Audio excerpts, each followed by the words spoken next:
asked them a while ago to believe in my dream, and they said that they will, and they will help me as much as they can to see that my dream has light.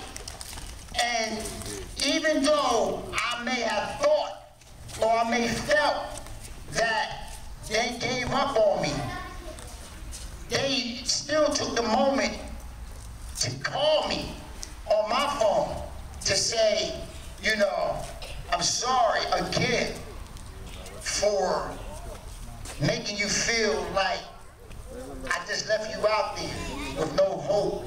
And I understood what they were saying to me. And I'm not saying their name right now for a reason, because like I said, this apology I owe them. I owe them this apology. And I told them that if they come out, that I will publicly apologize to them. Because that's the importance. Because I tried to assassinate their character. Or it's because only of what I felt. Because I forgot to use my thinking pattern to just ask them again, do we have another opportunity to talk? I just immediately used the greater of the sword of tongue to try to assassinate this person. And it was wrong of me. It was wrong of me because, again, I was working from emotions. But understand, as a human being, we'll do that. We'll get caught up in ourselves.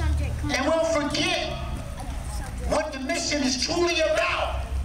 And see, my family and my friends and others, they come to me and they say, you know, Unique, listen, man, the beginning of everything seems bleak, but you have to give it time, because it's going to grow.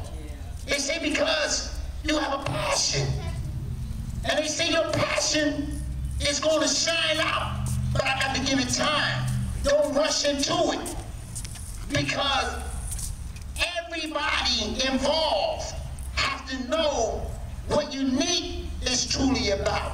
Got to make sure that Unique don't have a hidden agenda. Got to make sure that I don't have a different agenda of motive.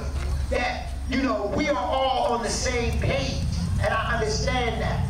So, without going any further with taking up the stage in time, I'm going to say, Miss Patty Kim, I greatly apologize to you, and I appreciate you, and I'm glad you're here today, because it shows me that you do care, and that you're still my friend, and you're still willing to help me. This lady right here, she could have shut the doors, she could have removed me, but she didn't. She called me, and she said, Unique, I am sorry. So Patty, Unique is also sorry.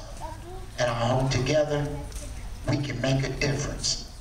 So y'all, do me a favor, give Miss Patty Kim a hand.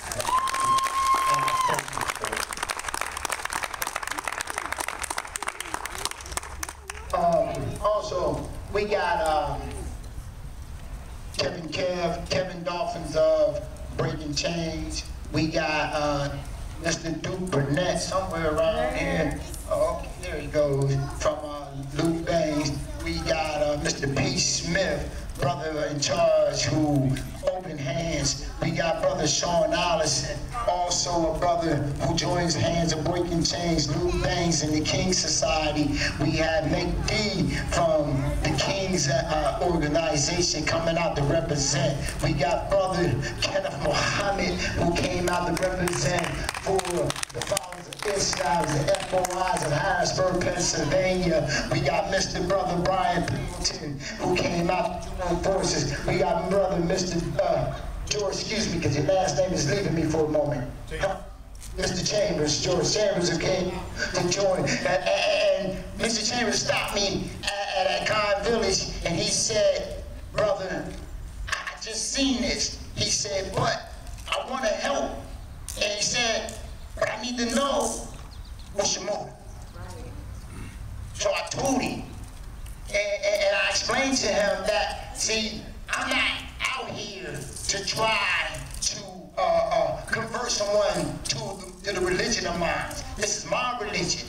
And what I need to do is unify our people, because we are the only ones that's going to make the change. We got to make the difference. And if we don't begin to do it, it's not going to happen. Ain't no politician going to do it for us. Ain't no law legislators going to do it for us. Ain't no government going to do it for us. The President of the United States ain't going to do it for us. We have to do it. And we only can do it when we start loving ourselves and loving each other equally. I want to finish saying thank you to, I didn't even get your name today. Mr. Chris, who came out and joined us in the march. I want to thank my father, Mr. Lynn Wilson Mosley Sr., for coming out here to help me set this up. I want to thank my wife, Miss Yolanda Musa, for joining the march and recording the march. I want to thank one of my most giving, most supporting, most this woman right here, she took my back. She stayed with me through thick and thin. Even though she resigned from the organization, she still stays with me. And let's thank Miss Paris Hall. Please give Miss Paris Hall a round of applause. I really appreciate that. I want to thank Miss Rochelle Mosley, my mother, for coming out to help me. I want to thank Mr. Ricky for coming out. Oh, most definitely we want to thank we most definitely want to thank our beginning Black News, what is it? D.R.A.M.A TV 27. D.R.A.M.A TV 27. Mr. Mike Jones, because he is the one that wants to make sure that everything we do gets publicated. That's right. So we're going to thank Mr. Mike. Let's give Mr. Mike Jones a hand, y'all. For sure. For sure. I want to thank my sister-in-law, Miss Nisha, for coming out and giving us a hand. I want to thank my niece who's hiding up there for coming out and giving us a hand, thinking I don't see her. I want to thank my sister up there also with her back turned and don't think I don't see her too. But I want to thank each and every one of y'all for being here. So what I'm going to do right now, because we're still short at hand, I'm going to give the mic to the very next person who wants to share encouraging and caring words and reasons on what we are here doing today. And I want to give this microphone to Mr. Kevin Dolphin, y'all. Please give Mr. Kevin Dolphin.